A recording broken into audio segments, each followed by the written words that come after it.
Sayyidina Ahwas radhiyallahu anhu meriwayatkan bahawa beliau mendengar Rasulullah sallallahu alaihi wasallam bersabda, "Dengarlah dengan penuh perhatian, berlaku baiklah terhadap isteri-isteri kamu, kerana mereka ialah tawanan di sisi kamu.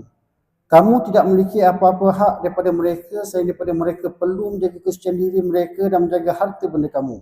Namun, jika mereka melakukan perkara yang keji secara terang-terangan, maka tinggalkanlah mereka sendirian di tempat tidur mereka, yakni jangan tidur bersama mereka, namun mereka tetap tinggal di dalam rumah, dan pukullah mereka dengan pukulan yang ringan.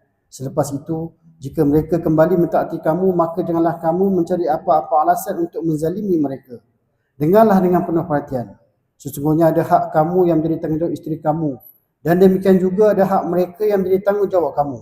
Adapun hak kamu yang menjadi tanggungjawab isteri kamu ialah tidak membenarkan sesiapa yang kamu tidak suka memijak tilam-tilam kamu, dan tidak membenarkan sesiapa yang kamu tidak suka memasuki rumah kamu. Dengarlah dengan penuh perhatian. Hak isteri-isteri kamu yang menjadi tanggungjawab kamu ialah berlaku baik terhadap mereka dalam urusan pakaian dan makanan mereka, yakni sediakan perkara-perkara itu sesuai dengan kemampuan kamu." Hadis riwayat Tirmizi. InsyaAllah tuan-tuan yang dimuliakan Allah SWT, semoga dengan apa yang disampaikan dapat kita amal dan kita sebarkan kepada ahli keluarga, jiran-jiran, sahabat andai, agar ia menjadi ilmu yang bermanfaat buat kita semua di kehidupan dunia dan akhirat insyaAllah. Sudahi majlis dengan tasbih kafarah dan surah al-'as. Subhanakallahumma wa bihamdika asyhadu an la ilaha illa anta astaghfiruka wa atubu ilaik.